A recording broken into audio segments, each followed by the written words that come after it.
Hello everybody, it's Lazel here back with another video, and today I want to talk about probably the ultimate question in War and Order for a lot of players, because many are thinking about what backline unit they want to focus on. And so the question is, what unit is the better one, archers or mages? And today I want to talk about it. I want to bring some points of mine into it and just give my thoughts about it. And I think that, or what I want to note is that I'm an infantry mage player. I am focused on that since years, and I will try to be as neutral as possible. But I have also talked to a lot of our archer players in our alliance. I've gathered some information about it, and I think that, I can give a few statements. I've also experienced a lot with archers already from reports and stuff like that. So I think that we better get right into it. And I think starting off, we should compare the basic stats of these units. I will compare tier 11 units with each other, because it doesn't matter if you compare tier 10 or tier 11, the evolving of the stats stays the same. Because archers have more health than mages. Mages have more attack than archers. Archers have more defense than mages. Mages have a higher range than archers. And archers have more movement and more load capacity. Quickly pointing out that I don't think that load capacity has any value in this decision, because we all know we want to head for a long-term decision there, and resources have, for me personally, no value in a long-term decision, because resources come and go, so it doesn't matter. And so when we look at the stats, I quickly want to point out that I think that archers are a very well-balanced unit overall. They lack a bit in range compared to the mages, and they don't have that much attack damage, but they kind of compensate all this with a higher health pool and with more defense. And I think that archers are pretty good balanced. Mages have a very high focus on dealing a lot of damage on a high range, and but they lack in defense and in health. And depending on how a battle performs, it has an impact if your backline unit has not that much defense and health. But we will come into this later. So we can basically say that archers are, they're pretty good balanced in everything, and their damage is okay, but I don't think that they do everything or they do anything very good. They are just good stats overall. And mages really have this high focus on high damage on a high range, but they lack in health and in defense for that. So then I want to come to their passive skills. We check out the skills of the archers first. They have the mage weak spots with bonus damage against mages by 25%, and they have the infantry weak spots with bonus damage against infantry. And now coming to mages, the tier 11 mages have the cavalry weak spots with bonus damage against cavalry by 30%, and the tier 10 mages have the fortify city skill, which deals bonus damage to all soldiers during city defense. About the passive skills, I think that the archers have an advantage over the mages. It's not because everybody is always focused on the infantry weak spots, because it's a very good skill. But I think what gives the archers an advantage is the fact that both skills are active during attack and defense. For mages, the cavalry weak spots is active during attack and defense, but the fortify city skill is only active during defense. And I think that's a big, that's just not very good for mages. Because, for example, what I see now is a lot of C37 that send these tier 12 mages to an attack. And yeah, you all know, okay, tier 12 mages, their reports are awesome, they have a massive amount of kills and stuff like that.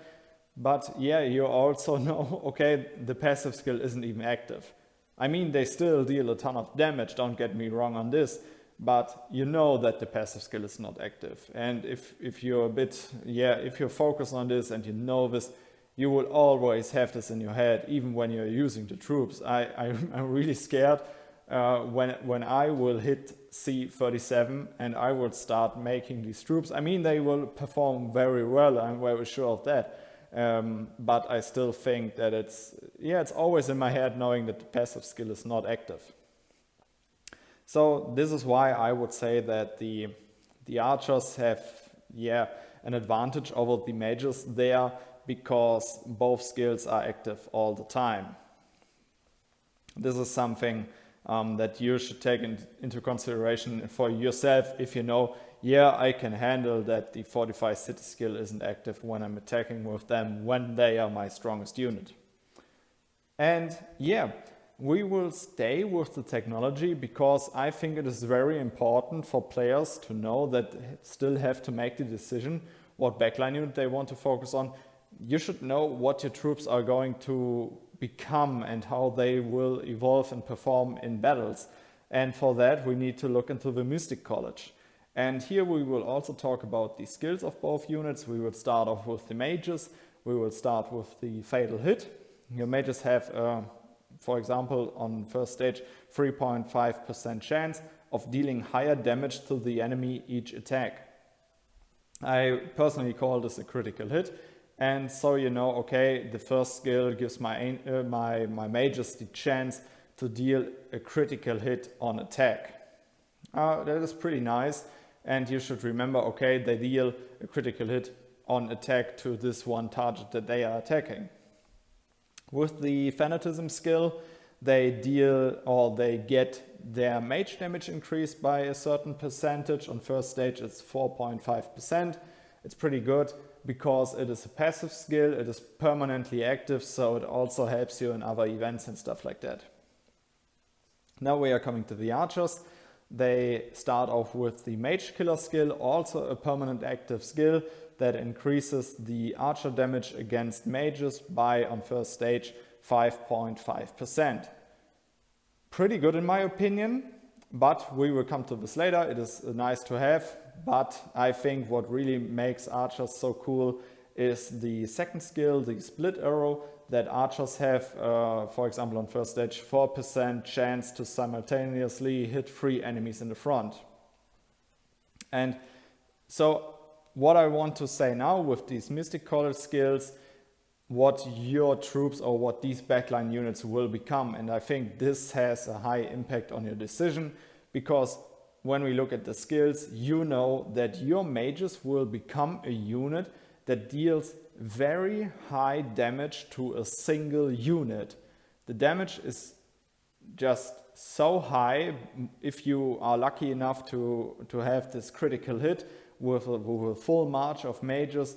It can crit very hard. So this is one thing that we need to know. They can deal this high damage to one unit. When we come to archers, we just said, okay, they are well balanced, they do everything okay, but nothing really perfect. But with the Mystic College skills, with the Mage Killer and with the Split Arrow, they really become a frontline shredding unit, because when we look into archers again, just for me personally, I would always send a splitted setup for me as a C45. I always send a splitted setup with tier 10 and tier 11 in team fights, and I would know, okay, I have 2 units that can trigger the split arrow ability and hit 3 targets simultaneously in the front line. So, and knowing that I have the infantry weak spots, which deal 30% bonus damage, additional damage against infantry, and then I can have all those triggers in the front line, you can deal a lot of damage in the front line. But what is also an advantage for archers is the fact that the odd archers with the mage weak spots and with your research of mage killer, you still perform pretty good when you come into the enemy backline. So overall, we can say that archers become a unit that deals an overall pretty good amount of damage when we come into a battle, because with the split arrow you have the chance to deal simultaneous attacks. And from my experience, I quickly want to point this out because it is not that easy to always track this back and understand how the skill works. I have seen reports where we had 4 units on the front line and this split arrow triggered and it hit 3 units in the front line. That's fine. And I've seen, and the battle continued and we moved into the enemy backline, and I saw that it triggered that too, and it also hit 3 units in the backline. But what I cannot tell, what I don't know yet, is if there's only one frontline unit, maybe angels and then a full backline unit, how a trigger would perform then. If it would jump from the frontline unit over the angels and then to the backline unit behind the angels, I don't know that, but I know that it triggers in the front line and in the backline if there are enough units to hit. And even with less troops than 3, it still triggers and shoots to the other units, but you would kind of miss out on one attack. So just saying that your archers, also due to all of their passive skills, they become a pretty good overall good fighting unit because they have advantage on infantry, they have advantage on mages, and with a split arrow they can shoot into several units at once. But you might miss out on a bit of damage there, but the damage that you deal might get splitted, which is pretty nice too. And even when it comes to single battles, you still have the luck that archers have the mage weak spots, so you deal additional damage against mages when a battle ends in archers versus mages. Pretty good to know. So we can summarize again that mages become a unit that stands or sits pretty far back in a battle and deals just this huge damage to a single target. With a critical hit, it gets even higher, the damage you deal. And archers are just an overall good unit that on a trigger with the split arrow can become a unit that deals a lot of area of effect damage. I think that's always good to know if you want to make a decision if it should be archers or mages, that you know how these troops will evolve. And I think that the Mystic College is definitely something that needs to be taken into consideration with the skill of critical hits, with more damage against mages, and the chance to deal 3 simultaneously attacks. Take this into consideration, what your units will become. So, and yeah, now I want to get into something about army formations and about advantages and disadvantages of troops when it comes to battles. I want to talk about team battles and I want to talk about solo attacks, because both formations are important when we come to this. I want to start with archers in a team battle. This here would be a setup that I would send in a team battle, because in a team fight you don't send cavalry. They are good for solo attacks, but they are not good for team attacks. And so you would send your the amount of infantry that you talked about, and you would send your archers. And what we can immediately see is that your main troops are all focused in the center. The troops that are outside, you don't really care about them because you wouldn't send mages anyway, so you should be fine there. And we all know the problem with flanking your cavalry, that one cavalry that you always should send would die on a hit with the enemy mages, and depending on how armies move and stuff like that, it might happen that your mages are hitting the enemy infantry and the enemy mages start hitting your mages. I've experienced that for myself, that I had reports where I lost the same amount of mages as I lost in my infantry. But I've also checked those reports and saw that our archer players were lucky by the fact that our mages protected the archers and they only had infantry losses. So overall we can say that if you send archers to a team fight, I personally think that an archer focused castle has an advantage there, because it avoids the flanking, because mages also protect the archers. And if you have an experienced leader, you still might be fast enough to give the recall or the retreat call. So I personally think that archer players have or will stack up battle power and troops overall a bit better than mages, because in battles, in Void War or in Civil War, it can happen that your mages get flanked in a battle and then you have pretty high mage losses. But it is also a high risk, high reward, because it can also happen on your side that your mages start to hit the enemy mages that are still working on the infantry. So, and especially when you then deal a critical damage into the enemy mages, we just said that they don't have that good of a health and defense pool, so you would get a ton of kills there if your mages hit there.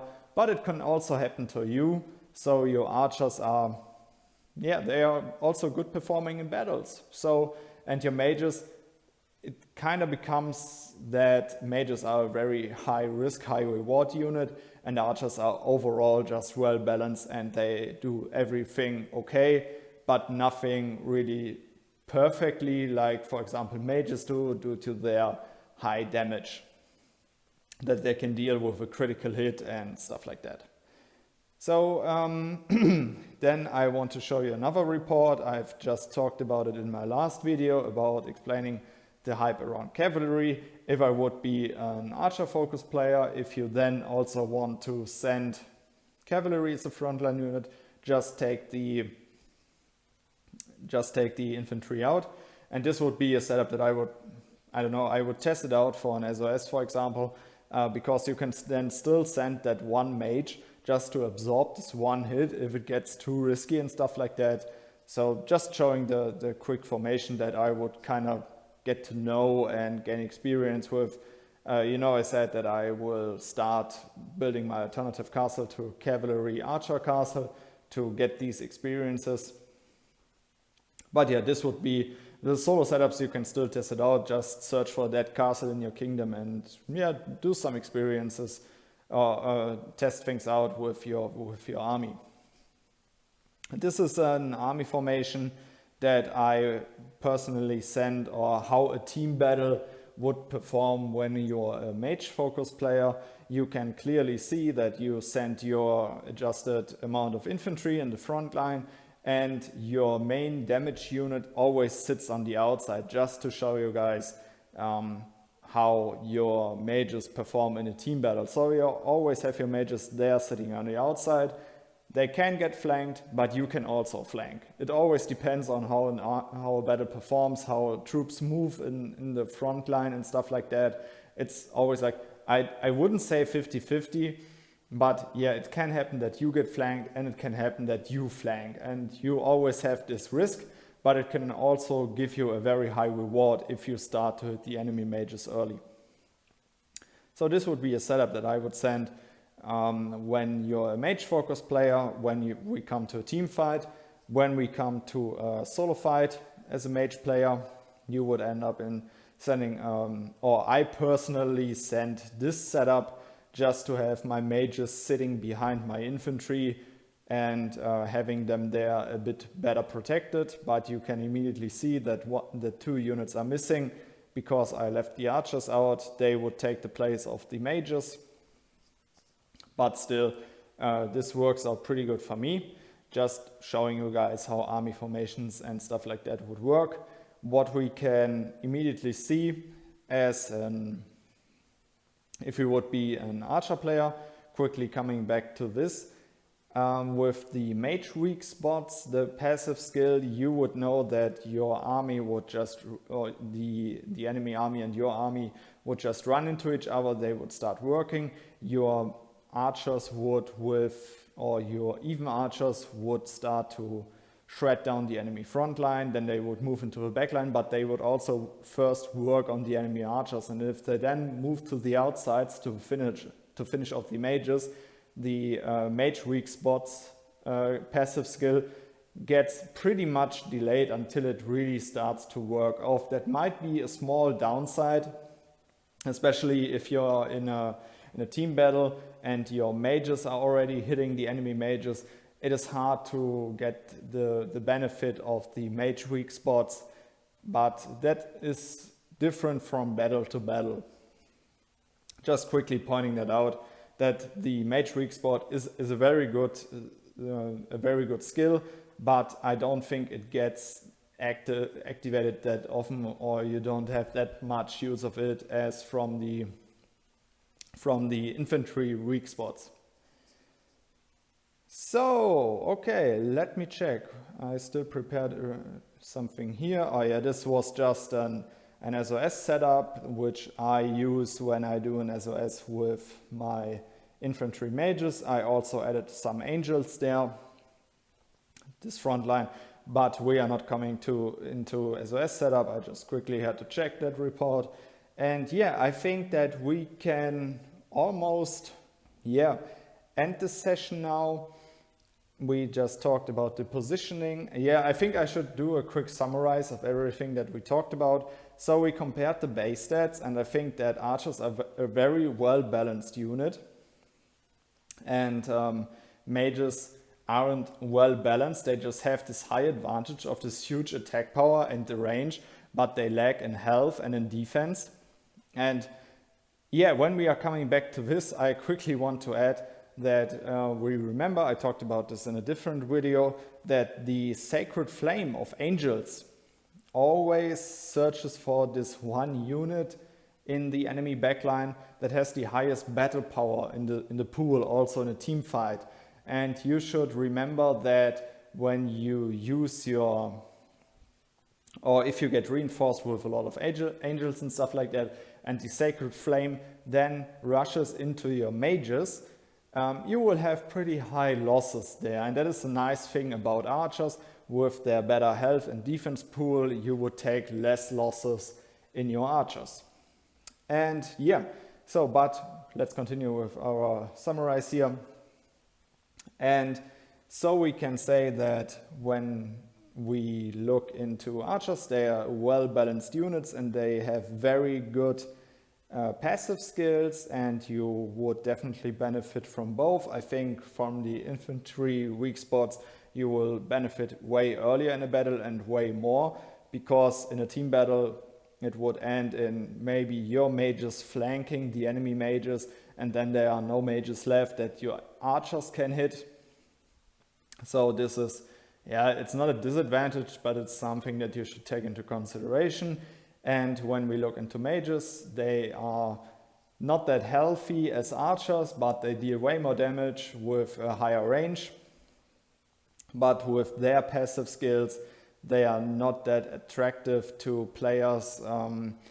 Just quickly saying that the cavalry weak spots is nice because your mages will always first hit the enemy cavalry and you can already get a lot of kills there. But your mages, they have pretty high attack and a high range, but they don't have that much health and defense as archers. When we take the Mystic College into consideration, your mages will become that one unit that deals a ton of damage on one unit they hit. And when we talk about archers, your archers will become a unit that deal good damage. And if you get the split arrow trigger, they will deal good damage to several units simultaneously, but not that high damage as mages do. When they come to a face-off between archers and mages, I personally think that is very depending on the technology each player has, but with the mage weak spot, archers definitely have an advantage, but it would also depend on how often does the fatal hit of the mages trigger and stuff like that. Kind of hard to say what unit would be better in a face-off. But yeah, I personally would say that we talked about the army formations, about the mystic skills, what these troops will become. And now I quickly want to point something out that might be interesting for players of you that, yeah, are taking events very seriously and stuff like that. For example, we currently have the Demon Invasion going on, and there's not a problem with the Undead King because he has a Nemesis, and the Nemesis unit deals bonus damage against him, so it doesn't matter if you're a mage or if you're an archer player. When your Nemesis comes up, you will perform good in this event. But what I want to point out is the Fiend Trial event, because when we click on the question mark, you can see that Fiends are very powerful and have no weakness. They can cast skills that deal high damage on players' armies. And due to the fact that they have no weakness, it doesn't matter if, I mean, from the design of these monsters, it first looked like that Skeleton and that this unit would take less damage from archers, and the Fire Demon would take less damage from mages, as we know it from the Territory Defense event. But here saying that they have no weakness, I think that this doesn't count anymore. So yeah, I think that, or from what I've heard from my archer players in our alliance, or from our archer players here in the alliance, that they don't perform that good in Defiant Trial, because they say, yeah, my archers just basically cannot deal that amount of damage that mages can deal due to the technology, due to the base stats from mages, where the attack is so high compared to the archers and stuff like that. So you might miss out on a bit of ranking in the Fiend Trial if you decide to go for archers. But yeah, archers do a lot of stuff good, but mages do this one thing perfectly. They deal high damage to one unit, and yeah, that also shows off in events. So yeah, quickly I want to end this video with my personal opinion, and I personally want to say that there is no better unit. It always depends on how much work you put into your technology and how experienced you are and stuff like that. I want to encourage you, play the unit or the backline unit that is the most fun for you. I think that with what we've just talked about, where your army will evolve to this one high damage unit, or to this overall good fighter that can hit several targets simultaneously and stuff like that, I think that's good to take into consideration. But play the unit that is the most fun for you. You can play now with the enhancements, with artifacts and stuff like that. You can really play everything, every combination that you want. And just one thing, if you have decided to play this combination, for example, I don't know, cavalry mages, you will lay out your artifacts, your enhancements and stuff like that, alter this combination of troops, and then you should stick to it. Because changing, for example, enhancements back, the recast always costs 25 obsidian, and if you miss that one enhancement that you need, yeah, you will lose obsidian steel, and obsidian steel is very hard to get. For example, on artifacts, I personally invested so much of soul stones and artifact XP into the Aspis artifact because it is so good for infantry mage players. And now leaving this artifact behind because I want to change the type that I'm playing with would make this a dead artifact to me. And I invested so much into it, I would, yeah, on the long term lose all of this. And yeah, I just want to say, if you have decided to play this one type, stick to it, work on it, and you will perform great with it. It doesn't matter what combination you play, as long as you lay out your technology good to it, you will perform good with this unit. And yeah, this is actually all I can say. Once you have decided, we just talked about where your troops will evolve, mages and archers, what they will become, and now take this into consideration. For me personally, it took me a long time to decide to play infantry mages for a few reasons. And yeah, take your time, think about it twice, and once you have decided, stick to it, work on it, and you will perform great with it. And just pick what is the most fun for you.